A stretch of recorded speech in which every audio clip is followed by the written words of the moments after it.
RSSകാരനായ ശ്രീ എമ്മിന് ഭൂമി വിട്ടുകൊടുത്തു പിണറായി വിജയൻ. ഗവൺമെന്റിന്റെ ഭൂമി, പിണറായിന്റെ തറവാട്ട് സ്വത്തല്ല, ഈ രാജ്യത്തിന്റെ ഭൂമി ഇല്ലേ? എന്നിട്ട് ഒരു പോലീസ് ഉദ്യോഗസ്ഥനെ പ്രത്യേക ചാർജ് കൊടുത്ത് മലപ്പുറം ജില്ലയെ ഇന്ത്യയിലെ ഏറ്റവും വലിയ ക്രിമിനൽ റേറ്റ് ഉള്ള ഡിസ്ട്രിക്റ്റ് ആക്കി നിങ്ങൾ മാറ്റി. ഇന്ത്യയിലെ ഈ പറയുന്ന CPM-കാരൻ. എന്നിട്ടോ കണ്ണൂരിലെ എയർപോർട്ടിൽ നിന്ന് സ്വർണം പിടിച്ചാൽ അത് സ്വർണ്ണവേട്ട, കരിപ്പൂരിൽ നിന്ന് സ്വർണം പിടിച്ചാൽ തീവ്രവാദ സ്വർണം, കൊടകര BJP-യുടെ പണം പിടിച്ചാൽ അത് ഹലാലായ ഹവാല, മലപ്പുറത്ത് നിന്ന് ഹവാല പിടിച്ചാൽ അത് തീവ്രവാദ ഹവാല. നിങ്ങളാക്കിയതല്ലേ? ഞാൻ ചോദിക്കുന്നത്, മലപ്പുറത്തെ കുട്ടികൾ ജയിച്ചാൽ, ഇവിടെ മാട്ടൂലിൽ ലൈവ് മാട്ടൂലൊക്കെ ഉണ്ടാക്കി നിങ്ങളെ കുട്ടികളെ ജയിപ്പിച്ചാൽ അവർക്ക് അനുമോദനം, അവർക്ക് വലിയ സൗകര്യം. മലപ്പുറത്തെ കുട്ടികൾ ജയിച്ചാൽ കോപ്പി അടിച്ച് ജയിച്ചോര് ഇല്ലേ? CPM-കാരാ ലവ് ജിഹാദ് എന്ന ഒരു ടേം ഇന്ത്യയിലെ ഇസ്ലാമോഫോബിക്കിലേക്ക് ഇട്ടുകൊടുത്തത് നിങ്ങൾ ഈ CPM-കാരാണ്. എത്രമാത്രം വലിയ ഞാൻ നിങ്ങളോട് ചോദിക്കട്ടെ, കഴിഞ്ഞ ആഴ്ചയിൽ ഞാൻ പറഞ്ഞ മെനഞ്ഞാന്ന് ഞാൻ കാസർഗോഡ് പോയപ്പോൾ അവർ പറഞ്ഞു, കഴിഞ്ഞ ആഴ്ചയിൽ CPM-ന്റെ ഒരു ജാഥ കാസർഗോഡ് മുനിസിപ്പാലിറ്റിയിലേക്ക്. കാസർഗോഡ് മുനിസിപ്പാലിറ്റിയിൽ നല്ല രസമുള്ള ഒരു മിലിറ്ററി ഗ്രീനാണ് അത് ചുമരിലുള്ളത്. പച്ചക്ക് എത്ര വേർഷൻ ഉണ്ട്. CPM-ന്റെ ജാഥയാണ് കേട്ടോ. അതിലൊരു നേതാവിൻ്റെ ഒരു അറുവഷളൻ ബോഡി ലാംഗ്വേജിൽ അയാൾ ചോദിക്കുകയാണ്, എടോ UDF ഇവിടെ ആരോടോ പച്ചടിച്ചത്? രണ്ടാമത്തെ വാക്ക് എന്താണെന്നറിയോ? ഇത് പാകിസ്ഥാനാക്കുകയാണോ? കാസർഗോഡ് പോലെ ഒരു സെൻസിറ്റീവ് പ്രദേശത്ത് പോയിട്ട് ഒരു CPM-കാരൻ്റെ ചോദ്യമാണ്. എടോ CPM-കാരാ, കേരളത്തിലെ എത്ര പഞ്ചായത്തുകൾക്ക് നിങ്ങൾ ചുമന്ന പെയിൻ്റ് അടിച്ചിട്ടുണ്ട്? ഇന്ന് വരെ ഞങ്ങൾ ചോദിച്ചിട്ടുണ്ടോ, എടോ നീ ഇത് ചൈനയാക്കാണ് റഷ്യയാക്കാണ്? എന്താ ചോദിക്കാത്തതെന്നറിയോ? നീ തിന്നുന്ന ചോറല്ല ഞങ്ങൾ തിന്നുന്നത് എന്നതുകൊണ്ടാണ്. മോഹൻലാൽ ഒരു സിനിമയിൽ പറയുന്നുണ്ട്, എൻ്റെ തന്തയല്ല എൻ്റെ തന്താന്ന്. മനസ്സിലായോ നിങ്ങൾക്ക്? നിങ്ങൾ ഈ വൃത്തികേട് പറയുമ്പോഴുണ്ടല്ലോ. എടോ തലശ്ശേരി മുനിസിപ്പാലിറ്റിയുടെ കളറ് കാവ്യാണ്. അത് RSS-ഉം CPM തമ്മിലുള്ള ബന്ധമാണെന്ന് പറയാൻ മാത്രം ഞങ്ങൾ പൊട്ടന്മാരല്ലല്ലോ. പെയിൻ്റ് അടിച്ചിട്ടാണോ? അല്ലെങ്കിൽ പെയിൻറ്റിന് എന്താ കുറവ്? ഇപ്പം ചുമന്ന പെയിൻറ്റ്, എനിക്ക് ചുവപ്പ് കളർ നല്ല ഇഷ്ടമാണ്. എൻ്റെ ഷർട്ടും ടീഷർട്ടും ഒക്കെ ആയിട്ട് ചുമന്ന കളറുണ്ട്. കളറല്ലടോ. ഇനിയിപ്പോൾ ഇവിടെ നിങ്ങൾ മാട്ടൂലൊരു പീടിയെ പോയിട്ട് പറയണം, ഒരു പച്ച പെയിൻ്റ് എടുക്കുക പറഞ്ഞാൽ പീഡിയക്കാരൻ നോക്കും, പിന്നെ തെച്ചങ്ങായി. കാരണം പച്ചക്ക് 56 വെർഷനിട്ടേ ഉണ്ട് ബർജർ പെയിൻറ്റിൽ. ഇനി അത് ഏഷ്യൻ പെയിൻറ്റിലാണെങ്കിൽ 100 ചില്ലാനുണ്ട്. എത്ര കളറുകളുണ്ട്? എത്ര കളറുണ്ടോ? ഈ കളറുകൾക്കൊക്കെ ഞാൻ കണ്ണൂർ അഴീക്കോട് MLA ആയിരിക്കുന്ന സമയത്ത് സെൻട്രൽ ജയിൽ നന്നാക്കി. പിണറായി വിജയനാണ് നന്നാക്കിയത്. നന്നാക്കിയൊക്കെ ഉഷാറാക്കി. ഒരു ദിവസം കുട്ടികൾ മുഴുവൻ ഫോണാണ് എൻ്റെ. എന്താണ് ഷാജി സാഹിബേ, എന്താ നിങ്ങൾ കാണിക്കുന്നത്? നിങ്ങളല്ലേ ഇവിടുത്തെ MLA? അവരെ അതെ. പിന്നെ എന്താ ഇത് കണ്ണൂർ സെൻട്രൽ ജയിലിന് മുഴുവൻ ചോപ്പടിച്ച് വെച്ചിരിക്കുന്നത്? ഞാൻ പറഞ്ഞു, അവനാൻ്റെ തറവാടിന് അവനാൻ ഇഷ്ടപ്പെട്ട കളർ അടിക്കണതിന് നിങ്ങൾക്ക് എന്ത് ചെയ്യാൻ പറ്റൂ? ഇതവരുടെ തറവാടല്ലേ? ഞാൻ ചോദിക്കുന്നത്, വൈകാരികമായി കുട്ടികൾ അങ്ങനത്തെ ഒരു ചോദ്യം ചോദിച്ചാൽ അതൊക്കെ ഒരു തമാശാക്കുക എന്നല്ലാതെ ഈ കളറിനൊക്കെ വർഗീയത കാണിക്കണോ? CPM-കാരാ, എന്തൊരു ഇസ്ലാമോഫോബിക്കാണോ നിങ്ങൾ? പർദ്ദയിട്ട മുസ്ലിം സ്ത്രീ വിഷജന്തു, തീവ്രവാദി. ഇത് തെരഞ്ഞെടുപ്പ് യോഗമാണ്, ചട്ടലംഘനാവും എന്നാ കേട്ടോ. ഞാൻ ഡേറ്റ് പറയാം, 2017 ഫെബ്രുവരി 9 SFIയുടെ ഫേസ്ബുക്ക് പോസ്റ്റ്. ചിലരെ കണ്ടാൽ തീവ്രവാദിയോ അപകടകാരിയോ എന്ന് പെട്ടെന്ന് മനസ്സിലാവും. M Prakashan master. Date 2021 April 26. Siddique Kappan വിഷയം. പാലത്തായിലെ ഒരു കൊച്ചു പെൺകുട്ടിയെ ഒരു അധ്യാപകൻ മാരകമായി പീഡിപ്പിച്ചു. വിഷയമായി, പോക്സോ കേസായി. ഞാൻ ആ സമരത്തിൽ പങ്കെടുത്തിട്ടുണ്ട്. ശൈലജ ടീച്ചർ എന്ന് പറയുന്ന, അവരെന്താ പറയില്ല നിങ്ങൾ, ടീച്ചർ അമ്മ. ടീച്ചർ എന്നതിന്, ഗുരു എന്നതിന് വലിയ അർത്ഥമുണ്ട്.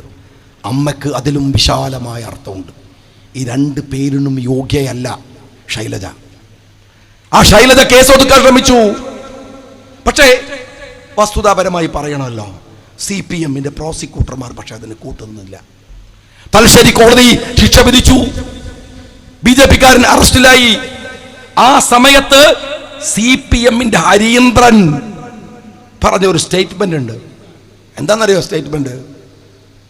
പ്രതി ഹിന്ദുവായതുകൊണ്ടാണോ ലീഗുകാർ ആക്ഷൻ കമ്മിറ്റി ഉണ്ടാക്കിയത്? പീഡനത്തിനും ഹിന്ദു മുസ്ലിമൊക്കെ ഉണ്ടോ? പ്രതിക്കും ഹിന്ദു മുസ്ലിമൊക്കെ ഉണ്ടോ? ആക്ഷൻ കമ്മിറ്റിയിൽ എല്ലാവരും ഉണ്ടായിരുന്നില്ലേ? ആ പെൺകുഞ്ഞിന്റെ കരച്ചിലിന്റെ കൂടെ ഉണ്ടായിരുന്നോ? രണ്ടാമത്തെ ഹരീന്ദ്രന്റെ വാക്ക് മദ്രസ അധ്യാപകന്മാരുടെ പീഡനത്തെ കുറിച്ച് ലീഗിന് എന്താ പറയും? ലീഗിന് എന്ത് പറയാൻ? മദ്രസ അധ്യാപകൻ പീഡിപ്പിച്ച ഹലാലായ പീഡന? ഇത് എവിടുത്തെ ന്യായം? എടോ, മദ്രസ അധ്യാപകൻ പീഡിപ്പിച്ചാൽ ആരാടോ കേസ് കൊടുക്കുന്നത്? കുഞ്ഞിന്റെ ഉമ്മയാണ്, ലോക്കൽ കമ്മിറ്റി അല്ല. അവിടെ മതമുണ്ടോ? അവിടെ ഉസ്താദുണ്ടോ? എന്തുമാത്രം വർഗീയതയാണ് CPM-കാരാ നിങ്ങൾ ഈ കാലയളവിൽ പറഞ്ഞുകൊണ്ടിരിക്കുന്നത്? എനിക്ക് ഈ മാപ്പിള സഖാക്കളുടെ കാര്യമാണ്. അവരാണെങ്കിൽ കഷ്ടം ന്യായീകരിച്ച് ഒരു സാധു എന്നുള്ള ആത്മഹത്യ ചെയ്തു. എത്ര വെച്ചിട്ടാണ് ന്യായീകരിക്കുക? എത്രയെന്ന് വെച്ചിട്ടാണ് ന്യായീകരിക്കുക? എവിടേക്കാണ് നിങ്ങൾ ഈ നാടിനെ, ഈ രാജ്യത്തെ കൊണ്ടുപോകുന്നത് എന്ന് നിങ്ങളൊന്ന് ആലോചിക്കുക. നമ്മുടെ നാട് നമ്മൾ തന്നെ കുറച്ചാളുകളെ തിരഞ്ഞെടുത്ത് നമ്മുടെ സ്വത്തിനും അഭിമാനത്തിനും സ്വകാര്യതക്കും അന്തസ്സിനുമൊക്കെ അവരെ കാവൽ നിർത്തുന്ന ഒരു പ്രക്രിയയാണ് ജനാധിപത്യം എന്ന് പറയുന്നത്. അവരാണ് നമ്മുടെ സ്വത്തിന്, നമ്മുടെ ജീവിതത്തിന് സംരക്ഷണം നൽകേണ്ടവർ. നിർഭാഗ്യവശാൽ ഭരണകൂടം തന്നെ അപകടകരമായ അജണ്ടകൾ വെച്ച് പുലർത്തുന്ന ഒരു നാടായി നമ്മുടെ നാട് മാറുന്നു എന്നുള്ളതാണ് നമ്മൾ കണ്ടുകൊണ്ടിരിക്കുന്നത്. നിങ്ങൾക്കോ എനിക്കോ, അതുമല്ലെങ്കിൽ ഒരു കോർപ്പറേറ്റിനോ, അതല്ലെങ്കിൽ ഈ രാജ്യത്തെ ഒറ്റുകൊടുക്കുന്ന ഒരു ശക്തിക്കോ ഏതെങ്കിലും തരത്തിലുള്ള അജണ്ടകൾ ഉണ്ടാവുക ഒരു അസ്വാഭാവികതയല്ല. അത്തരം അജണ്ടകളിൽ നിന്ന് നമ്മളെ പരിരക്ഷിക്കേണ്ട ബാധ്യതയാണ് ഈ രാജ്യത്തിനുണ്ടാവേണ്ടത്. പക്ഷേ രാജ്യം ഭരിക്കുന്നവർ തന്നെ ഹിഡൻ അജണ്ടകളുള്ളവരായാൽ, അവർ തന്നെ നമ്മളുടെ ജീവനും സ്വത്തിനും അപകടമായാൽ, അവർ തന്നെ നമ്മുടെ സ്വകാര്യതകളെ ലംഘിക്കാൻ മെനക്കെട്ടാൽ എന്തായിരിക്കും സംഭവിക്കുക? നിങ്ങൾ ആലോചിക്കേണ്ടത്, ഇന്നലെയും മെനഞ്ഞാന്നുമൊക്കെയായി ഇന്ത്യയുടെ പാർലമെന്റ് പ്രക്ഷുബ്ധമായിട്ടുള്ള ഒരു വിഷയമുണ്ട്. സഞ്ചാർ സൗദി എന്ന് പറയുന്ന ഒരു ആപ്പ് ഇനി നിങ്ങളുടെയും എൻ്റെയും ഒക്കെ ഫോണിൽ ആഡ് ചെയ്യാൻ പോവാണ്. നിങ്ങൾ ഡൗൺലോഡ് ചെയ്യുന്നതല്ല, ഞാൻ ആപ്പ് സ്റ്റോറിൽ പോയിട്ട് ഡൗൺലോഡ് ചെയ്യുന്നതല്ല. നിങ്ങൾ ഫോൺ വാങ്ങുമ്പോൾ ഇന്ത്യയിൽ നിങ്ങളുടെ ആപ്പിനകത്ത്, നിങ്ങളുടെ ഫോണിനകത്ത് ഇനി സഞ്ചാർ സാദി എന്ന് പറയുന്ന ഒരു ആപ്പ് ഉണ്ടാവും. ഫോണ് നിങ്ങൾക്ക് എത്ര പ്രധാനപ്പെട്ടതാണെന്ന് നമുക്കൊക്കെ അറിയാം. നമ്മുടെ ഒരു അവയവം പോലെ പ്രധാനമാണത്. കിടക്കാൻ പോകുമ്പോൾ തലയുടെ ഭാഗത്ത് വെക്കും, ബാത്റൂമിൽ അത് കൊണ്ടുപോകും. നമ്മുടെ ജീവിതത്തിൻ്റെ സ്വകാര്യതകൾ മുഴുവൻ അവസാനിക്കുകയാണ്. നമ്മെ മോണിറ്റർ ചെയ്യുകയാണ് ഒരു ഭരണകൂടം. നമ്മളിൽ ചാരപ്പണിയെടുക്കുകയാണ്. ബാത്റൂമിൽ ഒളിക്യാമറ വെക്കുന്ന നരമ്പ് രോഗിയുടെ മനോഗതിയിലേക്ക് ഒരു രാജ്യം പോവുകയാണ്. എത്രമേൽ അപകടകരമായിട്ടുള്ള കാര്യമാണിത്. രണ്ടാമത്തെ ഒരു കാര്യം ഞാൻ പറയട്ടെ. റീസെൻ്റ് ആയിട്ട് വന്നിട്ടുള്ള ഒരു കാര്യം, ഇന്ത്യയുടെ പാർലമെന്റിൽ വഖഫ് ബില്ല് വന്നു. ആ ബില്ല് വരുമ്പോൾ രാഹുൽ ഗാന്ധിയുടെ ഒരു പ്രസംഗമുണ്ട്. നിങ്ങൾ എന്തനുകൂലം പറഞ്ഞാലും നിങ്ങൾ ഈ രാജ്യത്തുള്ള മൈനോറിറ്റിയെ സംബന്ധിച്ചിടത്തോളം സംശയത്തിൻ്റെ നിഴലിലുള്ള ഒരു ഭരണകൂടമാണ്. ഇന്നലെയും മെനഞ്ഞാന്നൊക്കെയായിട്ട് നമ്മളെല്ലാവരും ഉമീദ് പോർട്ടലിൻ്റെ മുമ്പിലാണ്. നിങ്ങളുടെ വഖഫ് സ്വത്തുക്കൾ ഇന്ന ദിവസത്തിനകം ഉമീദ് പോർട്ടലിൽ രജിസ്റ്റർ ചെയ്യണം. ഇന്നലെ രാത്രിയിൽ നട്ടപ്പാതിരക്കൊക്കെ എന്നെ ആളുകൾ വിളിക്കണം, നിങ്ങൾ നിങ്ങളുടെ ഈ നാട്ടിലുള്ള വഖഫ് സ്വത്തൊന്ന് ഉമീദ് പോർട്ടലിൽ കയറ്റാൻ നോക്കൂ. സാധിക്കുന്നില്ല. നിങ്ങൾക്ക് റിക്വസ്റ്റ് കൊടുത്ത് കാത്തിരിക്കും, OTP വരും. OTP ആഡ് ചെയ്യണമെങ്കിൽ ഫയൽ മൂവ് ആവണ്ടേ? ആവൂല. OTP എക്സ്പയർ ആവും. ഈ മാട്ടൂലിലുള്ള ഏതെങ്കിലും ഒരു അക്ഷയ സെന്ററിൽ കൊണ്ടുപോയി കൊടുത്താൽ പോരെ? അക്ഷയ സെന്ററിന് ട്രെയിനിങ് കൊടുത്തിട്ടില്ല എന്ന് വെച്ചാൽ നിങ്ങളുടെ ഒരു മൈനോറിറ്റിയുടെ അവർക്ക് അനുവദിച്ചു കൊടുക്കേണ്ടുന്ന ഒരു ആനുകൂല്യം ഉണ്ടെന്ന് പറയുക, എന്നിട്ട് കള്ളക്കളി കളിക്കുക ഒരു ഭാഗത്ത്. കേരളത്തിലെ വഖഫ് ബോർഡ് നിരുത്തരവാദപരമായി പെരുമാറിക്കൊണ്ടിരിക്കുന്നു ഈ വിഷയത്തിലും. ഇന്നലെ വരെ കേരളത്തിലെ 20% സ്വത്തുക്കൾ പോലും രജിസ്റ്റർ ചെയ്യപ്പെട്ടിട്ടില്ല. അപകടകരമായ ഒരു കളിയിലേക്ക് പതുക്കെ പതുക്കെ ഭരണകൂടം ഒരു സമൂഹത്തെ കൊണ്ടുപോയി എത്തിക്കുകയാണ്. മൂന്നാമത്തെ കാര്യം ആസാമാണ്. ആസാം മാട്ടൂലിൽ ആപ്റ്റായിട്ടുള്ള ഒരു ചിന്തയാണ്. മാട്ടൂലുകാർ ചിന്തിക്കേണ്ടുന്ന ഒരു വിഷയമാണ് ആസാം. ഡൽഹിയിൽ നിന്ന് 2 മണിക്കൂർ ഫ്ലൈ ചെയ്താലേ ആസാമിലെത്തൂ. പക്ഷേ ആസാമിന് കേരളവുമായി ഒരുപാട് സമാനതകളുണ്ട്. എന്താ സമാനതകൾ എന്നറിയോ? കേരളത്തിൻ്റെ ജനസംഖ്യാനുപാതിക ക്രമം ആസാമിലേതാണ്. എന്ന് വെച്ചാൽ ഇന്ത്യയിലെ പൊതു മൈനോറിറ്റി ആസാമിൽ മെജോറിറ്റിയാണ്, കേരളത്തിൽ മെജോറിറ്റിയാണ്. അതുകൊണ്ടാണ് കേരളത്തിൽ BJP വരില്ല എന്ന് വലിയ അഹങ്കാരത്തിൽ നമ്മൾ പറയുന്നത്. 1-2 സീറ്റ് ഭരിക്കൂല. എന്നാൽ അങ്ങനെ പറയേണ്ട സ്റ്റേറ്റാണ് ആസാം. ഹിന്ദുക്കളെ, മുസ്ലിങ്ങളെ, ക്രിസ്ത്യാനികളെ ബ്ലോക്കുകളാക്കി നിർത്തി അതിനിടയിലുള്ള BJP അവിടെ ഭരിക്കുകയാണ്. താൽക്കാലിക ലാഭങ്ങൾക്ക് വേണ്ടി ഒറ്റുകൊടുക്കുന്നവരില്ലേ, അവരെ കൂടി ചേർത്താ ഞാനിത് പറയണത്. അവരറിയാൻ കൂടിയായി പറയണത്. നിങ്ങൾ ഈ കൂട്ടായ്മയെ ഭിന്നിപ്പുണ്ടാക്കുമ്പോൾ സംഭവിക്കുന്നത് എന്തെന്നറിയാൻ ആസാമിൽ പോയി പഠിക്ക്. ഒരു മൈനോറിറ്റി സ്റ്റേറ്റായ ആസാം BJP ഭരിക്കുകയാണ്. ഇന്ത്യയിൽ ഏറ്റവും വലിയ പൗരത്വ പ്രശ്നം ആസാമിലാണ്. ലക്ഷക്കണക്കിന് മനുഷ്യന്റെ പൗരത്വം നഷ്ടപ്പെട്ടു ആസാമില് ഇപ്പോഴും വരെ. എന്നാൽ അതിനിടയിൽ വന്നിട്ടുള്ള ചില കോടതി വിധികളാണ് ഞാൻ നിങ്ങളുടെ ശ്രദ്ധയിലേക്ക് കൊണ്ടുവരാൻ ശ്രമിക്കുന്നത്. ഒന്ന് മൗസുനി ഖാത്തൂൺ കേസാണ്. മൗസുനി ഖാത്തൂൺ ഒരു മുസ്ലിം സ്ത്രീയാണ്. ആസാമിലെ ബാർപേട്ട FTയിൽ 2019-2020 നമ്പർ. FT എന്ന് പറഞ്ഞാൽ ഫോറിൻ ട്രിബ്യൂണൽ. ആ ഫോറിൻ ട്രിബ്യൂണലിൽ മൗസുനി ഖാത്തൂണിന്റെ പൗരത്വം നിഷേധിക്കപ്പെട്ടു. ആ സ്ത്രീ എല്ലാ തെളിവുകളും ഹാജരാക്കി. എന്നിട്ടും FT പറഞ്ഞു പൗരയല്ല. എന്നാൽ കഴിഞ്ഞ 1 മാസത്തിനുള്ളിൽ ഗുവാഹത്തി ഹൈക്കോടതിയിൽ മൗസുനി ഖാത്തൂൺ പോവുകയും കോടതിയെ ചില തെളിവുകൾ ബോധ്യപ്പെടുത്തുകയും ആ തെളിവുകളിൽ സുപ്രധാനമായ തെളിവ് 966 വോട്ടർ ID-യും 971 വോട്ട് ചെയ്ത രേഖയുമാണ്. ഗുവാഹത്തി ഹൈക്കോടതിയുടെ സുപ്രധാനമായ വിധി കഴിഞ്ഞ ആഴ്ച വന്നത് വോട്ടർ പട്ടികയിൽ പേരുള്ളത്, വോട്ട് ചെയ്യുന്നത് നിങ്ങൾ ഈ രാജ്യത്തിലെ പൗരൻ എന്നതിന്റെ തെളിവാണ്. ഞാൻ രണ്ടാമത് നിങ്ങളോട് പറയുന്നത് രൂപാലി ദാസ് കേസാണ്. രൂപാലി ദാസ് കേസ് സോണിത്പൂർ 2018 FT ആണ്. സോണിത്പൂർ എന്ന ഹിന്ദു സ്ത്രീയുടെയും പൗരത്വം പോയി. അവർ ഹാജരാക്കിയത് അവരുടെ മുതുമുത്തച്ഛൻ വോട്ടർ പട്ടികയിലുള്ളത്, അവരുടെ അച്ഛൻ 71 വോട്ട് ചെയ്തത്.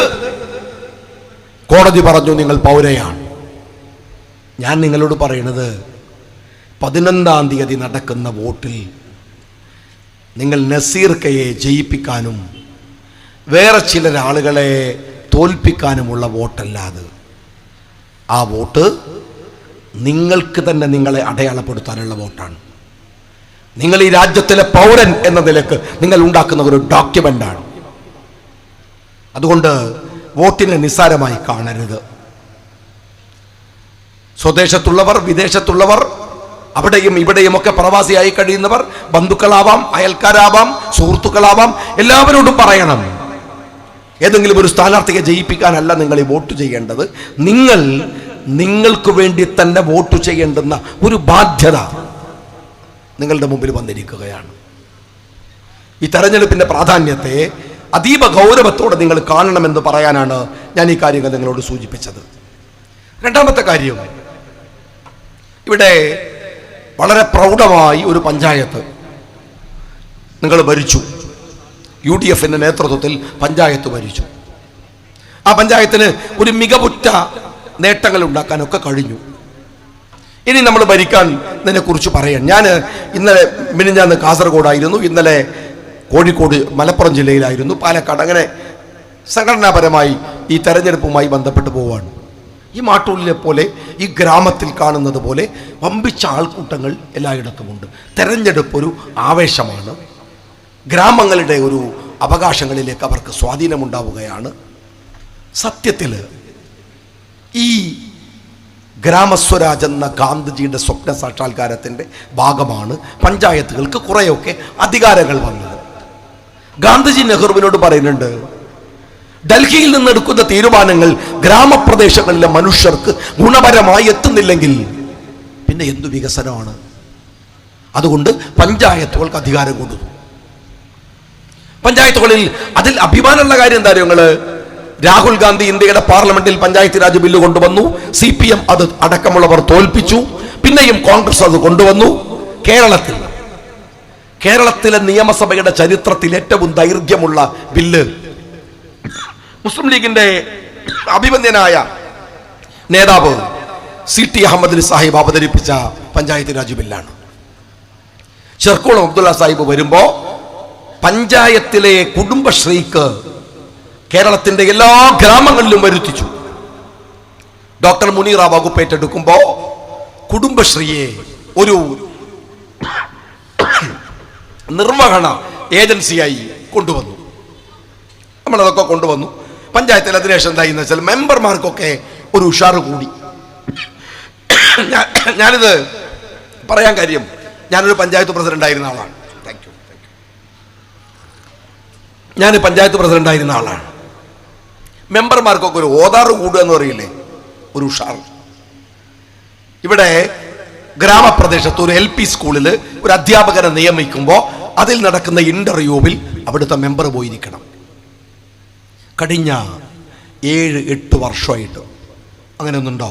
മുൻ പഞ്ചായത്ത് പ്രസിഡന്റിലെ ഇവിടെ ഇരിക്കണ ടീച്ചർ പറയട്ടെ, ഈ മാട്ടൂൽ എന്ന് പറയുന്ന പ്രദേശത്ത് നിങ്ങളുടെ ഒരു ബീവറേജസ് ഔട്ട്ലെറ്റ് വന്നാൽ ആ ഔട്ട്ലെറ്റ് ഇവിടെ പാടില്ല. ഇവിടെ പള്ളിയുണ്ട്, ഇവിടെ അമ്പലമുണ്ട്, ഇവിടെ ചർച്ചുണ്ട്, സ്കൂളുണ്ട് എന്ന് പറയാൻ ഈ പഞ്ചായത്തിന് അധികാരമുണ്ടോ?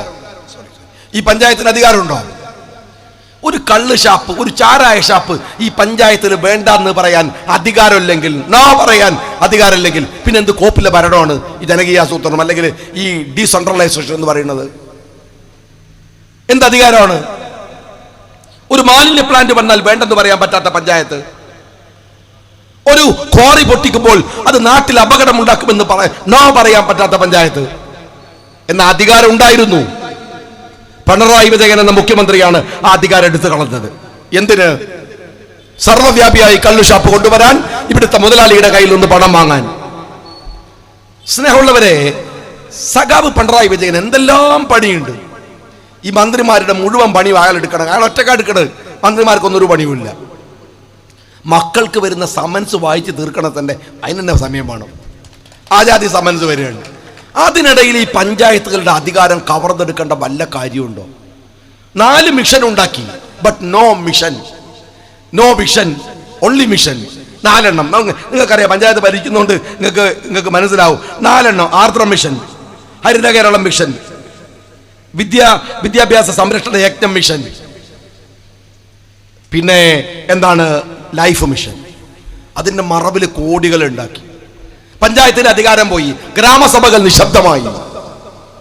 ഗ്രാമത്തിന്റെ ഊർജ്ജസ്വലത കളഞ്ഞു. പ്ലാൻ ഫണ്ടുകൾക്ക് ടാഗ് വന്നു. ഇന്ന ഹെഡിലെ ചെലവഴിക്കാൻ പാടുള്ളൂ എന്ന നിബന്ധന വന്നു.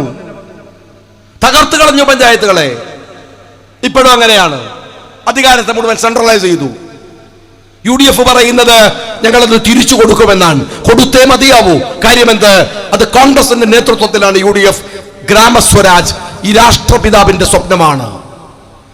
അധികാരത്തെ സെൻട്രലൈസ് ചെയ്യുന്നത് കമ്മ്യൂണിസ്റ്റ് പാർട്ടിയുടെ രീതിയുമാണ്. കേരളത്തില് നിങ്ങളെ പഞ്ചായത്തിലടക്കം ഞാൻ ചോദിക്കട്ടെ, ഈ സഞ്ജു തൂക്കി വന്നിരുന്ന ശാസ്ത്ര സാഹിത്യ പരിഷത്തുകാരനില്ലേ? 5-8 കൊല്ലമായിട്ട് അവരവിടെ കാണാത്തത്. സാധുക്കളാണ്, കുറെ ആത്മാർത്ഥമുള്ള ആളുകൾ പരിഷത്തിലുണ്ട്. എന്താ വരത്തതറിയോ? അവർക്കറിയാം പഞ്ചായത്തിന് പ്രത്യേകിച്ച് നിർവഹിക്കാൻ കഴിയുന്ന പലതിനെയും ഇല്ലാതെയാക്കിയിട്ടുണ്ട്. EMS എന്ത് വിയോജിപ്പുകൾ പറഞ്ഞാലും ജനകീയാസൂത്രണ രീതികളോട് താല്പര്യം കാണിച്ചിരുന്ന ഒരു നേതാവാണ്. EMS കേരളം ഉണ്ടാക്കി എന്ന് പറയുന്ന CPM പടായി ഒന്നും ഞങ്ങൾ വിശ്വസിക്കണില്ല. അദ്ദേഹം ഒരു കൊള്ളാവുന്ന ഒരു മുഖ്യമന്ത്രിയായിരുന്നു EMS. നായനാർ CPM-ന്റെ മുഖ്യമന്ത്രി ആയിരുന്നില്ലേ? കമ്മ്യൂണിസ്റ്റുകാരന് ചിരിക്കാൻ അറിയാം എന്ന് മനസ്സിലായത് നായനാർ വന്നപ്പോഴാണ്. കമ്മ്യൂണിസ്റ്റുകാരന് ഒരു മാനുഷിക മുഖമുണ്ട് എന്ന് ആളുകൾക്ക് മനസ്സിലായത് അയാൾ വന്നപ്പോഴാണ്. നായനാര് ആ സൗമ്യമായ ചിരി പോലെ തന്നെ നിഷ്കളങ്കമായ ജീവിതം ജീവിച്ചു തീർത്ത ആളാണ്. VS അച്യുതാനന്ദൻ വന്നു. VS ഒരു പോരാളിയാണ്. കർഷകർക്കിടയിൽ നിന്ന് വന്ന ഒരാളാണ്. മുഖ്യമന്ത്രിയാവാൻ VS ചെയ്തത് എന്തെന്ന് നിങ്ങൾക്കറിയാം. കേരളത്തിലെ എല്ലാ സമരമുഖങ്ങളിലും VS പോയി. മലമടക്കുകൾ കയറി, ആദിവാസി കുടിലുകളിൽ പോയി, എല്ലാവരോടും സംസാരിച്ച് സംവദിച്ച് പടിപടിയായാണ് ആ മനുഷ്യൻ കേരളത്തിന്റെ മുഖ്യമന്ത്രി പദത്തിലേക്ക് വന്നത്. ഞാൻ മുസ്ലിം യൂത്ത് ലീഗിന്റെ പ്രസിഡന്റ് ആയിരിക്കുന്ന സമയമാണ്. ഒരുപാട് വിയോജിപ്പുകൾ പറഞ്ഞിട്ടുണ്ട്. പക്ഷെ ഒരിക്കൽ പോലും VS ഒരു അഴിമതിക്കാരൻ എന്ന് പറഞ്ഞിട്ടില്ല. VS സ്വന്തം മകനെ കുറിച്ച് അന്വേഷിക്കണമെന്ന് പറഞ്ഞ് CBIക്ക് കത്തെഴുതി. പിണറായി വിജയൻ കത്തെഴുതുമോ? CBIക്ക് വേണ്ട, മാട്ടൂരിലെ പോലീസ് സ്റ്റേഷനിലേക്ക് ഹെഡ് കോൺസ്റ്റബിളിന് കത്തെഴുതുമോ? എൻ്റെ മോനെ കുറിച്ച് അന്വേഷിക്കണം എന്ന് പറഞ്ഞിട്ട് ധൈര്യം ഉണ്ടാവോ? VS എഴുതി. എന്നാൽ പിണറായി വിജയൻ കേരളത്തിന്റെ മുഖ്യമന്ത്രിയായി വന്നത് എങ്ങനെയെന്ന് സഖാക്കൾ ആലോചിച്ചിട്ടുണ്ടോ? ഒരു സുപ്രഭാതത്തിൽ വന്നതാ? അല്ല. കൃത്യമായ പ്ലാനിങ് എല്ലാം ഒരു കൂട്ടി വെച്ചു. ആദ്യം ചെയ്തത് തകരാത്ത ഇമേജുമായി ജീവിച്ച ഒരു മനുഷ്യൻ, പാവങ്ങളുടെ കൂടെ നിന്ന ഒരു മനുഷ്യൻ. ഈ മാട്ടൂർ സാക്ഷിയാണ്, കണ്ണൂർ സാക്ഷിയാണ്. ഉമ്മൻചാണ്ടി എന്ന് പറയുന്ന ഒരു പച്ചയായ മനുഷ്യൻ, കാതു കേൾക്കാതെ സങ്കടപ്പെടുന്നവരെ, സംസാരിക്കാൻ വയ്യാത്തവരെ, എല്ലാ ദുർബല വിഭാഗങ്ങളെയും അഡ്രസ് ചെയ്ത് അവരെ ചേർത്തു പിടിച്ച് കോക്ലിയർ ഇംപ്ലാന്റേഷൻ പോലെയുള്ള വലിയ പദ്ധതികൾ കൊണ്ടുവന്ന് ആ മനുഷ്യൻ ജനഹൃദയങ്ങളിൽ ജീവിക്കുമ്പോൾ ആ മനുഷ്യനെ ഇകഴ്ത്താൻ പറയാൻ രാഷ്ട്രീയമില്ലാത്തത് കൊണ്ട് കേരള രാഷ്ട്രീയത്തിന് സുപരിചിതമല്ലാത്ത വ്യക്തിവേട്ട നടത്തിയത് സഖാവ് പിണറായി വിജയനാണ്. അദ്ദേഹം ഉമ്മൻചാണ്ടിയെ കുറിച്ച് പറഞ്ഞ വൃത്തികെട്ട വാക്കുകൾ യൂട്യൂബിൽ ലഭ്യമാണ്. നിങ്ങൾക്ക് ഇപ്പോഴും അത് ചെയ്തു. കാസർഗോഡ് നിന്ന് തിരുവനന്തപുരത്തേക്ക് പിണറായി ഒരു ജാഥ നടത്തി. ആ ജാഥയിലാണ് മലയാള ഭാഷയിൽ പൗരപ്രമുഖൻ എന്ന ഒരു ടേം ഉണ്ടാവുന്നത്. ആരാ പൗരപ്രമുഖൻ? നാട്ടിലെ കച്ചവടക്കാര്, പൈസക്കാര്, ധനാഢ്യന്മാര്, കോറി മുതലാളിമാര്, അബ്കാരികള്, പ്രവാസികള്, എല്ലാവരെയും പിണറായി കണ്ടു. കർഷകനെ കണ്ടോ? VS പോയ പോലെ മലമടക്കുകൾ കയറിയോ? സമരമുഖങ്ങളിൽ പോയോ? ഈ സമ്പന്ന വർഗത്തെ വെച്ച് പിണറായി ഒരു വലിയ നിരയെ ഉണ്ടാക്കി. ഒരു വലിയ നിര. പണമെറിയാൻ സമ്പന്നന്മാർ, കൊന്നുതള്ളാൻ ഗുണ്ടകൾ, സ്തുതി പാടാൻ മീഡിയകൾ, പാട്ടി പിടിക്കാൻ ഇടത്തട്ടുകാർ, കള്ള മുതൽ ഒളിപ്പിക്കാൻ ഊരാലുങ്കൽ പോലെയുള്ള സംവിധാനങ്ങൾ, സ്വദേശത്തും വിദേശത്തും വലിയ ബൂർഷ്വാ ബന്ധങ്ങൾ, ഡൽഹിയിൽ കേസുവാദിക്കാൻ വില കൂടിയ വക്കീലന്മാരുടെ പാനൽ, പ്രധാനമന്ത്രി അടക്കമുള്ളവരുടെ കയ്യിൽ നിന്ന് അവിഹിതമായി പലതും വാങ്ങാൻ ഇടനിലക്കാരനാവാൻ ജോൺ ബ്രിട്ടാസിനെ പോലെയുള്ള ചെരുപ്പ് നക്കികളായ MP-മാർ, എല്ലാവരെയും ഉണ്ടാക്കി ഒരു മാഫിയ സംഘം പോലെ പട്ടിയായി എല്ലാം ഒരുക്കി വെച്ചാണ് പിണറായി വിജയൻ ഇക്കണ്ട കാലം കേരളം ഭരിച്ചത്. എല്ലാവരെയും. ഞാൻ ചോദിക്കട്ടെ, ഇതിനകത്ത് എവിടെയാണ് കമ്മ്യൂണിസം ഉള്ളത് എന്ന് ഒരു സഖാവ് പറഞ്ഞേ? നിങ്ങളൊന്ന് പറഞ്ഞു തന്നെ. പശ്ചിമ ബംഗാളിന്റെ അവസാന കാലത്ത് ഞാൻ അവിടെ പോയിട്ടുണ്ടായിരുന്നു. സയ്യിദ് സാദിഖ് അലി ശിഹാബ് തങ്ങൾ അന്ന് യൂത്ത് ലീഗിന്റെ പ്രസിഡന്റാണ്, ഞാൻ സെക്രട്ടറിയുമാണ്. മനാത്തുമാല സാഹിബ് ലീഗിന്റെ അധ്യക്ഷനാണ്. കൽക്കത്തയുടെ തെരുവുകൾ ഞങ്ങൾ യാത്ര ചെയ്തിട്ടുണ്ട്. നല്ലിയുടെ ഗ്രാമങ്ങൾ ഞങ്ങൾ പോയിട്ടുണ്ട്. ആ നെല്ലി ഗ്രാമങ്ങളിൽ കണ്ടത് എനിക്കിപ്പോഴും മറക്കാനാവില്ല. അന്ന് കമ്മ്യൂണിസ്റ്റ് പാർട്ടി ഉഗ്രപ്രതാപിയാണ്. പക്ഷെ അവസാന നാളുകളാണ്. ഗുണ്ടകൾ തെരുവിൽ നമ്മെ ചോദ്യം ചെയ്യുന്ന ഒരിടമാണ്. പക്ഷെ തെരഞ്ഞെടുപ്പ് കഴിഞ്ഞപ്പോ പേപ്പട്ടിയെ തല്ലുന്നത് പോലെ ഈ സഖാക്കളെ ബംഗാളിന്റെ തെരുവിൽ നിന്ന് ആട്ടി ഓടിച്ചു. സഖാവേ, അവസാന നാളുകളിൽ ബംഗാളിൽ കണ്ട കാഴ്ചയാണ് ഈ കേരളത്തിൽ യാത്ര ചെയ്യുമ്പോൾ ഇന്ന് നിങ്ങളെ കുറിച്ച് കാണുന്ന കാഴ്ച. എല്ലാം തീർന്നിരിക്കുന്നു. കമ്മ്യൂണിസ്റ്റും ഇല്ല, മാർക്സിസ്റ്റും ഇല്ല. ഞങ്ങൾ കോഴിക്കോട്ടുകാര് മുതലക്കുളം മൈതാനി എന്ന് പറയും. നിങ്ങളായിരിക്കും അവിടെ എന്തോ കുഴപ്പമാണ്. അവിടെ മുതലേ ഇല്ല, അവിടെ കുളവും ഇല്ല. അതുപോലെയാണ് ഇപ്പൊ CPM. കമ്മ്യൂണിസ്റ്റും ഇല്ല, മാർക്സിസ്റ്റും ഇല്ലാത്ത കള്ളന്മാരുടെ പാർട്ടിയാണ്. കള്ളന്മാരെന്നൊക്കെ പറഞ്ഞ ചെറിയ കള്ളന്മാരല്ല. പിണറായി വിജയന്റെ വീട്ടിൽ മുഴുവൻ കള്ളന്മാരാണ്. മകളുടെ പേരിൽ കളവ് അല്ലേ, അഴിമതി. മകന്റെ പേരിൽ അഴിമതി, മകന്റെ അമ്മോഷന്റെ പേരിൽ അഴിമതി. ബാപ്പ നേരത്തെ അടിച്ചു മാറ്റുന്ന ആള് ഇല്ലേ? മുഖ്യമന്ത്രിയുടെ വലം കൈയായിരുന്ന ശിവശങ്കരൻ ജയിലില്, ഇടം കൈയായിരുന്ന പത്മകുമാർ ജയിലില്, ഇടത്തും വലത്തും നിന്ന് വാസു ജയിലില്. കഴിഞ്ഞ നിയമസഭയിൽ ഞാനുണ്ടായിരുന്നു. കേരളത്തിന്റെ മുഖ്യമന്ത്രിയുടെ സ്തുതിപാഠകയും വിദൂഷകയുമായ ആരോഗ്യമന്ത്രി നിയമസഭയിൽ നിന്ന് പ്രസംഗിച്ചതാണ്, ഈ കപ്പലിൽ തകരില്ല സാർ, ഈ കപ്പലിന് ഒരു കപ്പിത്താനുണ്ട് സാർ. ശരിയാണ്, സകലമാന കള്ളന്മാരും കയറിയ ഈ കപ്പലിന് പെരുങ്കള്ളനായ പിണറായി വിജയൻ തന്നെയാണ് ഒരു കാവലാളാവേണ്ടത്, ഒരു കപ്പിത്താനാവേണ്ടത്, സംശയമില്ലാത്ത കാര്യമാണ്. എവിടെയാണ് ഒരു പാർട്ടി പോയി നിൽക്കുന്നത്? നിങ്ങൾക്ക് എന്തെല്ലാം ചരിത്ര മുഹൂർത്തങ്ങളുണ്ട്, അത്ഭുതം തോന്നും. ഞാൻ കഴിഞ്ഞ നമുക്കറിയാലോ ഫലസ്തീൻ വിഷയത്തിൽ എറണാകുളത്ത് നമ്മളൊക്കെ പോയവരാണ്. ഫലസ്തീൻ്റെ അംബാസഡർ പറഞ്ഞൊരു കാര്യം, ഞങ്ങളുടെ യാസർ അറഫാത്തിൻ്റെ സുഹൃത്തായിരുന്നു നിങ്ങളുടെ നേതാവ് ഈ അഹമ്മദ് സാഹിബ് എന്ന്. വിജൃംഭിച്ചു പോയ, രോമം എഴുന്നു നിന്നുപോയ മുഹൂർത്തമായിരുന്നു അത്. ഈ അഹമ്മദ് സാഹിബ് ഒരു കേന്ദ്ര സഹമന്ത്രിയാണ്. ലീഗുകാർക്ക് അതെത്ര സന്തോഷമാണ്. എന്നിട്ടാണ് ലീഗിൻ്റെ അത്ര തന്നെ വലിപ്പമുള്ള, ഇപ്പോൾ ലീഗിനോളം മാത്രം ചെറുപ്പവുമുള്ള ഒരു പാർട്ടിയാണല്ലോ CPM. ആ പാർട്ടിക്കാണ് ഇന്ത്യയുടെ പ്രധാനമന്ത്രി പദം കൈവെള്ളയിൽ വെച്ചു കൊടുക്കുന്ന ഒരു ചരിത്ര മുഹൂർത്തമുണ്ടായത്. ജ്യോതി ബസു പ്രധാനമന്ത്രിയാവും എന്ന് പറഞ്ഞു. അന്ന് CPM-ന്റെ പോളിറ്റ് ബ്യൂറോ കൂടിയിട്ട് എന്താ തീരുമാനിച്ചെന്നറിയോ? ഏയ്, ബൂർഷ്വാ കാഴ്ചപ്പാടുകൾ വെച്ചു പുലർത്തുന്ന ഒരു ഗവൺമെന്റില് ഞങ്ങൾ നിൽക്കില്ല. പുറങ്കാല് കൊണ്ട് ഇന്ത്യയുടെ പ്രധാനമന്ത്രി പദം ചവിട്ടിത്തെറിപ്പിച്ചു. സഖാവേ, ആ പാർട്ടിയാണ് ഈ രാജ്യത്തെ ഒറ്റുകൊടുക്കുന്ന PMC പദ്ധതിയിൽ തൻ്റെ 2 മക്കളെ രക്ഷിച്ചെടുക്കാൻ വേണ്ടിയിട്ട് ഈ പിണറായി വിജയൻ കൊണ്ടുപോയി ഒപ്പുവെച്ചത് എന്ന് നിങ്ങൾ മനസ്സിലാക്കണം. PMC ഒരു ചെറിയ വിഷയമല്ല. നമ്മളുടെ മക്കളിലെ മനസ്സിലേക്ക് വിഷം ഇറക്കുന്ന പാഠ്യപദ്ധതിയാണ്. ആ പുസ്തകത്തിൽ നെഹ്റുവില്ല, ആ പുസ്തകത്തിൽ ഗാന്ധിജിയില്ല. അവിടെ ഉള്ളത് സവർക്കറും ഗോൾവാൾക്കറുമാണ്. അവരെയാണോ നമ്മുടെ മക്കൾ പഠിക്കേണ്ടത്? ഈ ജോൺ ബ്രിട്ടാസ് എന്ന് പറയുന്ന ഇടനിലക്കാരൻ ഒത്തുചേർന്നാണ് ഇത് ഒപ്പുവെച്ചത് എന്ന് പറയുന്നത് കേന്ദ്രമന്ത്രിയാണ്. പക്ഷേ രസകരമായ ഒരു കാര്യമുണ്ട്. നമ്മളുടെ വിദ്യാഭ്യാസ മന്ത്രി ശിവൻകുട്ടി, അദ്ദേഹത്തിന് സ്ഥായിയായ ഒരു പൊട്ടത്തരമുള്ളത് കൊണ്ട് ചിലപ്പോഴൊക്കെ സത്യം പറയും. പത്രക്കാർ ചോദിച്ചു, എന്തിനാണ് PFCയിൽ ഒപ്പുവെച്ചത്? അയാൾ പറഞ്ഞു, മക്കളെ ഓർത്താണ്. ദേശാഭിമാനി ഹെഡിങ് കൊടുത്തു, മക്കളെ ഓർത്താണ് PMCയിൽ. സഖാക്കൾ രോമാഞ്ച കുഞ്ചുകരായി. കാര്യം എന്താണ്? മക്കളെ ഓർത്തിട്ട്. സഖാക്കൾ നിങ്ങളെ മക്കളല്ല, പിണറായിൻ്റെ മക്കളെ ഓർത്തിട്ടാണ് അതിൽ ഒപ്പുവെച്ചത്.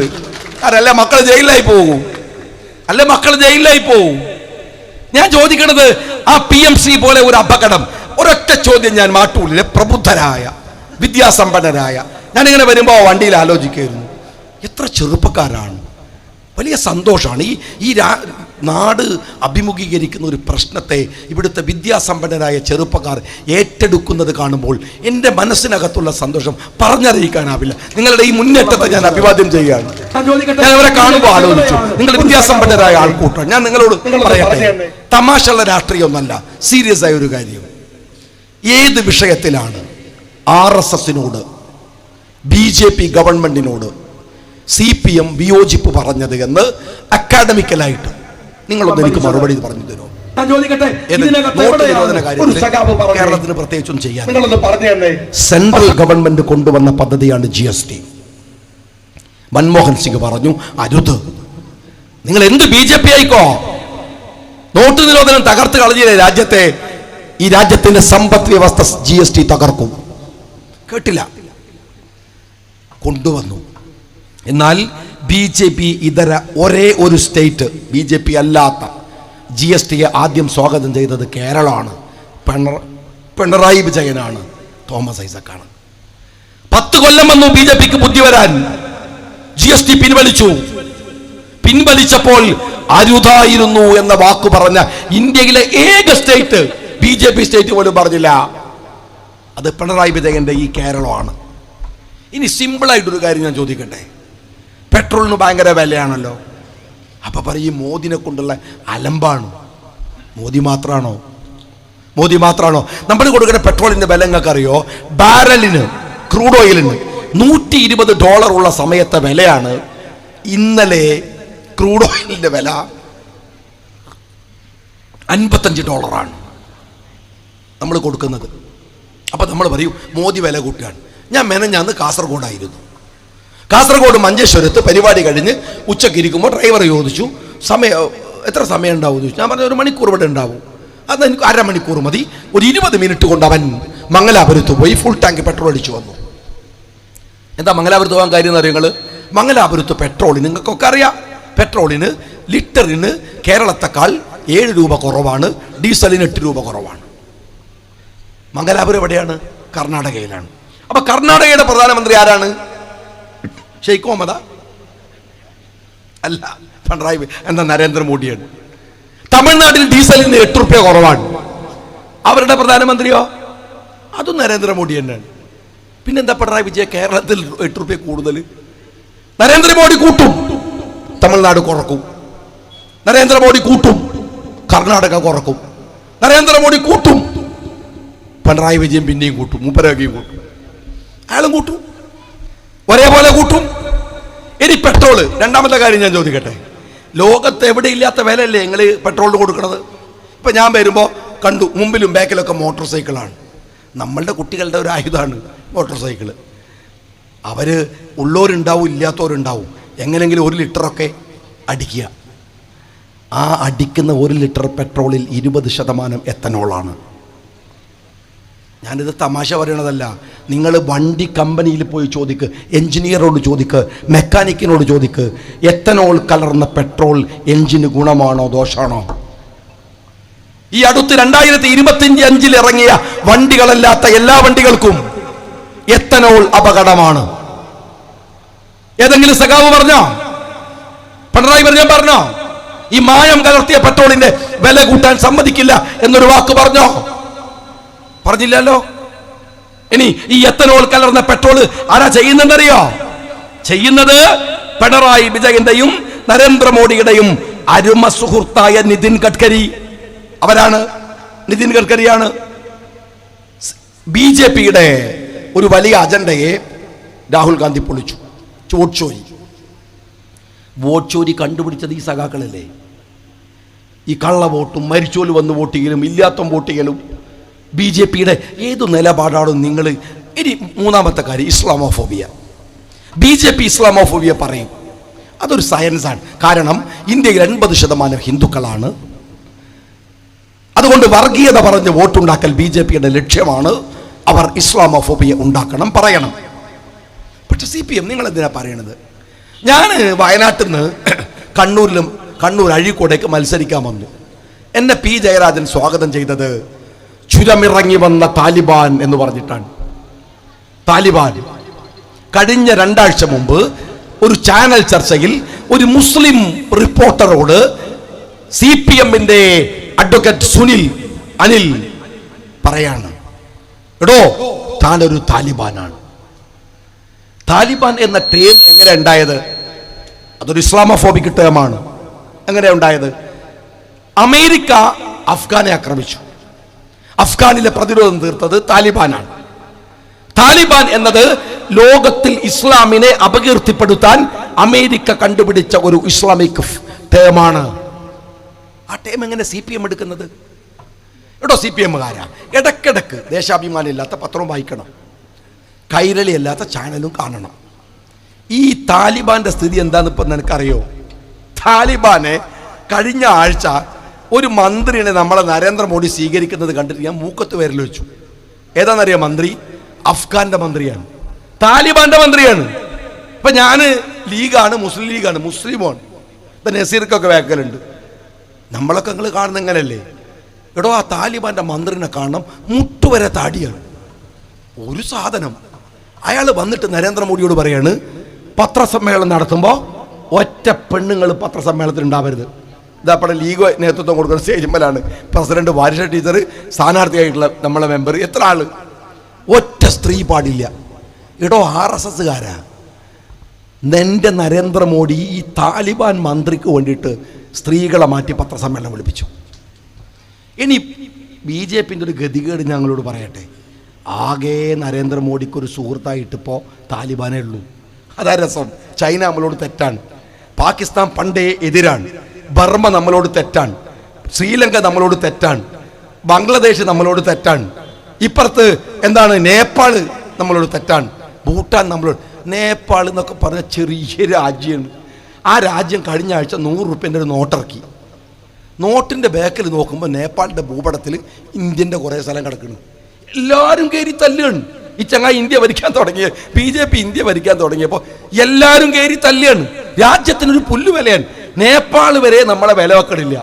അപ്പം നമ്മളുടെ നരേന്ദ്രമോദിക്ക് ആകെയുള്ള സുഹൃത്ത് ഈ താടിവാല ഈ ടീമാണ്, ഈ താലിബാനാണ്.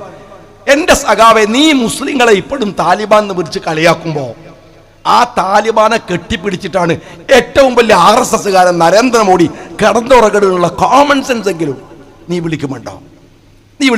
കണ്ണൂരിലെ രാഷ്ട്രീയ കൊലപാതകങ്ങൾ അവസാനിപ്പിക്കാൻ വേണ്ടി നിങ്ങൾ M ശ്രീയുമായി കരാറുണ്ടാക്കി RSSന്റെ. ആ കരാറിലെ പ്രധാനപ്പെട്ട എഗ്രിമെൻ്റ് എന്തെന്നറിയോ? കണ്ണൂരിലെ സമാധാനം മാത്രമല്ല, മലപ്പുറത്തെ ഒരു തീവ്രവാദ ഡിസ്ട്രിക്റ്റ് ആക്കാൻ പിണറായി സഹായിക്കണമെന്നാണ്. RSSകാരനായ ശ്രീ എമ്മിന് ഭൂമി വിട്ടുകൊടുത്തു പിണറായി വിജയൻ. ഗവൺമെന്റിന്റെ ഭൂമി, പിണറായിന്റെ തറവാട്ട് സ്വത്തല്ല, ഈ രാജ്യത്തിന്റെ ഭൂമി ഇല്ലേ? എന്നിട്ട് ഒരു പോലീസ് ഉദ്യോഗസ്ഥനെ പ്രത്യേക ചാർജ് കൊടുത്ത് മലപ്പുറം ജില്ലയെ ഇന്ത്യയിലെ ഏറ്റവും വലിയ ക്രിമിനൽ റേറ്റ് ഉള്ള ഡിസ്ട്രിക്റ്റ് ആക്കി നിങ്ങൾ മാറ്റി. ഇന്ത്യയിലെ ഈ പറയുന്ന CPM-കാരൻ. എന്നിട്ടോ കണ്ണൂരിലെ എയർപോർട്ടിൽ നിന്ന് സ്വർണം പിടിച്ചാൽ അത് സ്വർണ്ണവേട്ട, കരിപ്പൂരിൽ നിന്ന് സ്വർണം പിടിച്ചാൽ തീവ്രവാദ സ്വർണം, കൊടകര BJPയുടെ പണം പിടിച്ചാൽ അത് ഹലാലായ ഹവാല, മലപ്പുറത്ത് നിന്ന് ഹവാല പിടിച്ചാൽ അത് തീവ്രവാദ ഹവാല. നിങ്ങളാക്കിയതല്ലേ?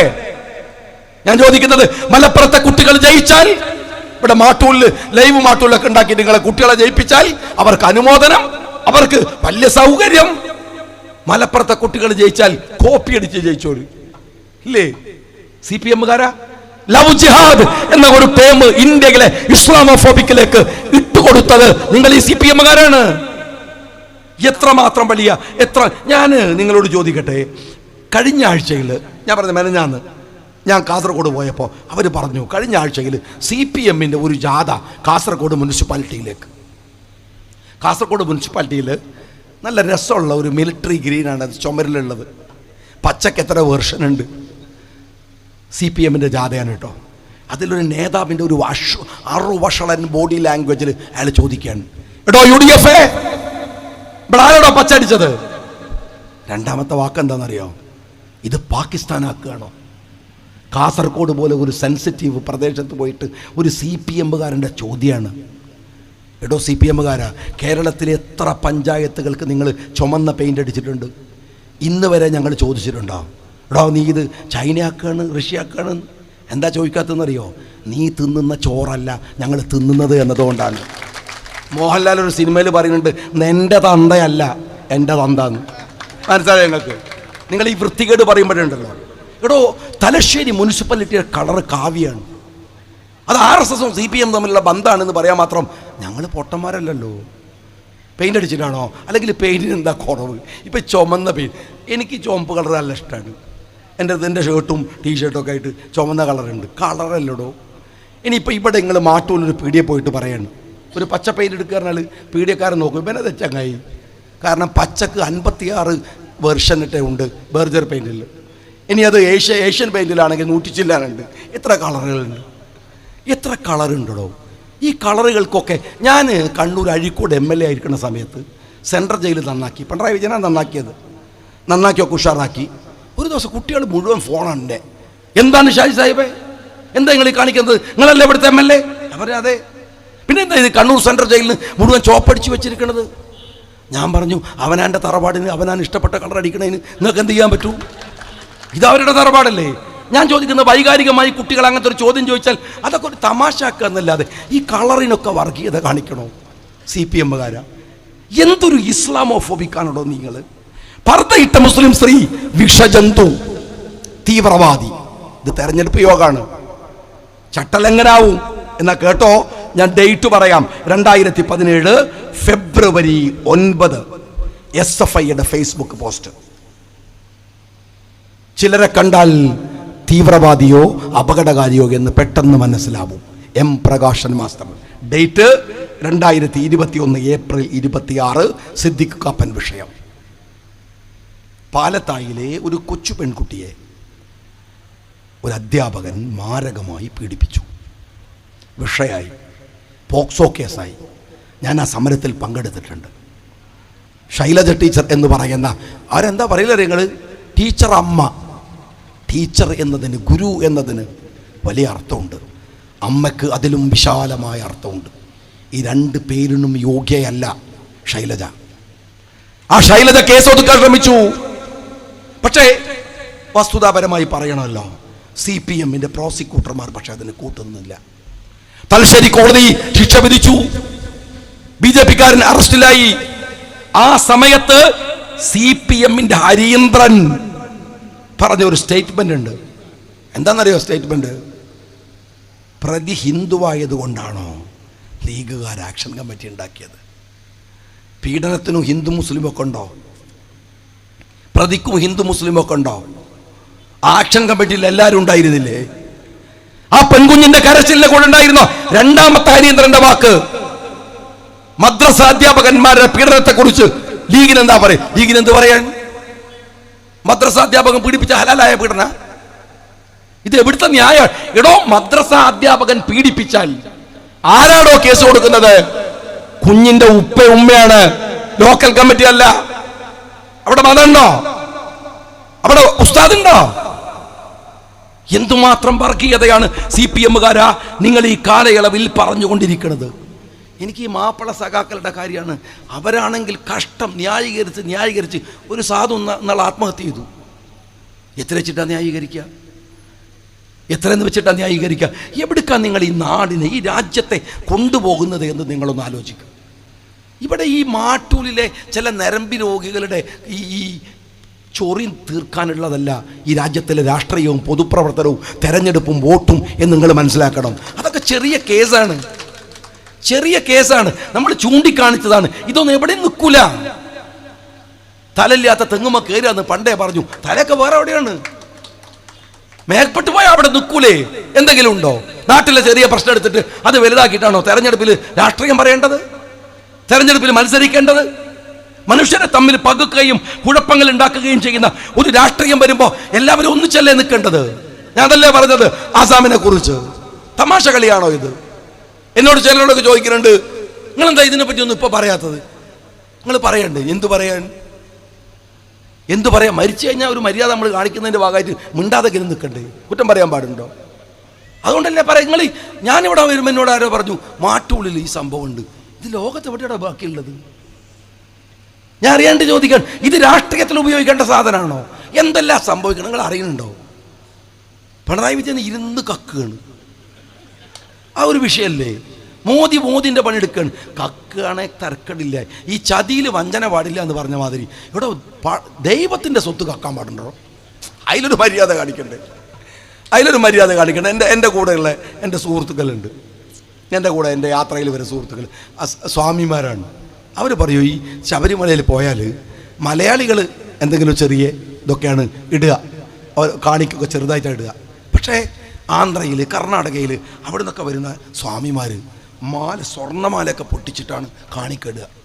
ആ സാധുക്കൊക്കെ അറിയില്ലല്ലോ ഒരു പെരും കള്ളനാണ്, ഇതൊക്കെ അടിച്ചു മാറ്റി പോകും എന്ന് അവർക്ക് അറിയില്ലല്ലോ. മറ്റ് സ്റ്റേറ്റിലുള്ള മുഖ്യമന്ത്രിമാരല്ലേ അവർ കാണുന്നുള്ളൂ. നിങ്ങൾ ആലോചിച്ച് എന്തൊരു തോന്നിയാസാണ്. ഹിന്ദുമത വിശ്വാസം അനുസരിച്ചിട്ട് ഇന്ത്യയിലെ ഏറ്റവും ശക്തിയുള്ള ദൈവം ശബരിമലയിലാണ്, അയ്യപ്പനാണ്. വേറെ ക്ഷേത്രം ഇല്ലാഞ്ഞിട്ടല്ല, എല്ലാവരും കൂടെ മണ്ഡലകാലമായി ഇങ്ങോട്ട് വരുന്നത്. 41 ദിവസത്തെ വ്രതാണ്. പഞ്ചശുദ്ധി വരുത്തണം എന്നാണ്. പഞ്ചശുദ്ധി വരുത്തണം: ശരീരശുദ്ധി, ആഹാരശുദ്ധി, വാക്ശുദ്ധി, മനഃശുദ്ധി, കർമ്മശുദ്ധി. ഇതൊക്കെ വരുത്തണം. ഇന്ദ്രിയങ്ങൾക്ക് നിയന്ത്രണം ഉണ്ടാക്കണം. ഇന്ദ്രിയാണാമഖി ചരതാം യന്മനോനു വിധീയതേ തദസ്യ ഹാരതി പ്രജ്ഞാം വായോർണമവിമാംസെ. ഇന്ദ്രിയത്തൊക്കെ നിയന്ത്രിച്ച് എന്നിട്ട് 18ാമത്തെ പടി കയറുമ്പോൾ ജ്ഞാനേന്ദ്രിയത്തിൻ്റെയും അഷ്ടരാഗത്തിൻ്റെയും പ്രതീകമെന്നാണ് ആ പടിക്ക് പറയുന്നത്. മുകളിലെത്തുമ്പോൾ പറയും, അയ്യപ്പൻ പറയും, നിങ്ങളെല്ലാവരും ഇപ്പം അയ്യപ്പന്മാരായി, നിങ്ങൾ അയ്യപ്പനെ തെരഞ്ഞല്ലേ വന്നത്? മുകളിൽ പടി കയറിയെത്തുമ്പോൾ ദൈവവും മനുഷ്യനും ഒന്നാകുന്ന മുഹൂർത്തത്തെയാണ് അയ്യപ്പൻ്റെ സന്നിധാനം. അയ്യപ്പന് കാട്ടിലാണ് താമസിക്കണത്. അതുകൊണ്ട് പമ്പ വരെ നല്ല റോഡ്, പണ്ട് റോഡേ ഇല്ല, കഷ്ടപ്പാടാണ് അങ്ങോട്ട് പോകാൻ. അന്നാണ് ഞാൻ എൻ്റെ വീട് അയ്യപ്പ ക്ഷേത്രത്തിന് അടുത്താണ്. സുബൈ ബാങ്ക് കഴിഞ്ഞ് നമ്മൾ നിൽക്കരിക്കാൻ നീച്ചാൽ കേൾക്കുക അമ്പലത്തിലെ പാട്ടാണ്. ഏകദേശം എല്ലാ പാട്ടുകളും കാണാതെ അറിയും, എല്ലാ ദിവസവും കേൾക്കും. അതിൽ ഉള്ളൊരു ഇതാണ്, കല്ലും മുള്ളും കാലുക്ക് മെത്തെ, കല്ലും മുള്ളും കാല് മെത്ത പോലെ ആക്കിയിട്ട് സ്വീകരിക്കുന്നതാണ്. അപ്പോൾ വി ഡി സതീശൻ പറയുന്നുണ്ട്, പിണറായി വിജയന് അയ്യപ്പ സംഗമത്തിൽ ആരോ ഇത് എഴുതി കൊടുത്തു, അല്ലാണ്ട് ഇയാൾക്ക് ചൊല്ലിയിട്ട് ശീലമൊന്നുമില്ലല്ലോ. അപ്പോൾ അയാൾ പറയാണ് കല്ലും മുള്ളും കാലുമക്കുത്തെ. എന്ത് കാലുമക്കുത്തെ? കാലുക്ക് മെത്ത എന്നാണ്. ഇതറിയില്ല. അപ്പോൾ ഈ അയ്യപ്പൻ കൊടുങ്കാട്ടിലാണ്, കാട്ടിൻ്റെ ഉള്ളിലാണ്. അയ്യപ്പൻ ബ്രഹ്മചാരിയാണ്. അതുകൊണ്ട് 10 വയസ്സിന് താഴെയുള്ള കുട്ടികൾ, 50 വയസ്സ് കഴിഞ്ഞ സ്ത്രീകൾ, ആർത്തവകാലത്തിലൂടെ കടന്നു പോകുന്ന സ്ത്രീകൾ വരരുത്. അയ്യപ്പൻ്റെ നിഷ്ഠയാണ്. അയ്യപ്പൻ കോപിക്കും, ക്ഷേത്രത്തിൻ്റെ ചൈതന്യം പോകും. അതാണ് വിശ്വാസം. കൊല്ലങ്ങളായി, പതിറ്റാണ്ടുകളായി ഒരു സമൂഹം കൊണ്ടു നടക്കുന്ന വിശ്വാസം വനിതാ മതിൽ കെട്ടിയിട്ട് തകർക്കാൻ നോക്കി. എനിക്കതിൽ അതിശയമൊന്നുമില്ല. പക്ഷെ ആ വനിതാ മതിലിൽ പർദ്ദയിട്ട പാത്തുമ്മയും എന്താണ് തല ചുറ്റുമറച്ച സുബൈദയൊക്കെ ആ ജാഥയിൽ. ഞാൻ ചോദിക്കണത്, സുബൈദക്ക് എന്താ ശബരിമല കാര്യം? പാത്തുമ്പക്ക് എന്താ ശബരിമല കാര്യം? എല്ലാവർക്കും ഓരോ വിശ്വാസമല്ലേ? ആ വിശ്വാസങ്ങൾ അങ്ങനെയല്ലേ? ഇതാ യശാബാങ്ക് കേട്ടല്ലോ. ആരാ ബാങ്ക് കൊടുത്തത്? ഒരാണിന്റെ ശബ്ദം. ലോകത്ത് മുഴുവൻ പോയിട്ടില്ലേ നാട്ടുകാർ? ലോകത്ത് എവിടെങ്കിലും പെണ്ണുങ്ങൾ ബാങ്ക് കൊടുക്കുന്നത് കേട്ടിട്ടുണ്ടോ? എന്താ പെണ്ണുങ്ങൾ ബാങ്ക് കൊടുത്തോ മൈക്കുന്ന് പുറത്തു വരില്ലേ? സത്യത്തിൽ ആണുങ്ങളെക്കാൾ നല്ല ശബ്ദമല്ലേ പെണ്ണുങ്ങളത്? എന്നിട്ടും എന്തേ ബാങ്ക് കൊടുക്കാത്തത്? അത് വിശ്വാസമാണ്. പെണ്ണുങ്ങൾ കൊടുത്താൽ മൈക്കിൽ വരൂലേ? അത് യുക്തിയാണ്. യുക്തിയും വിശ്വാസവും തമ്മിൽ വ്യത്യാസമുണ്ട്. ആർത്തവകാലത്ത് ഏതെങ്കിലും ഒരു മുസ്ലിം സ്ത്രീ ഖുർആൻ ഓതുവോ? നോമ്പ് നോക്കുവോ? നിസ്കരിക്കുവോ? അത് ഇസ്ലാമിലെ വിശ്വാസമാണ്. പിന്നെ എങ്ങനെയാണ് നിങ്ങൾ ശബരിമലയിലെ വിശ്വാസത്തെ ലംഘിക്കാൻ പോവാ? അതിന് പിന്തുണ കൊടുക്കാൻ പോവാ? ഒരു ചുവന്ന കൊടിയും കെട്ടിയിട്ട് വിളിക്കുന്നവർക്കൊക്കെ പോവലല്ല. കോമൺ സെൻസ് വേണം. ഈ കമ്മ്യൂണിസ്റ്റുകാരൻ ഈ രാജ്യത്തിന്റെ സോഷ്യൽ ഫാബ്രിക്കിനെ തകർക്കുകയാണ്. അത് തിരിച്ചറിയാൻ പറ്റണം. മനുഷ്യനെ തമ്മിൽ തല്ലിച്ചിട്ടല്ല രാഷ്ട്രീയം ഉണ്ടാക്കേണ്ടത്. അവരെ തമ്മിൽ തല്ലിച്ചല്ല വോട്ട് ഉണ്ടാക്കേണ്ടത്. നിങ്ങൾ മനസ്സിലാക്കണം. ഈ 27,000 മനുഷ്യരുടെ പേരിൽ കേസെടുത്തു.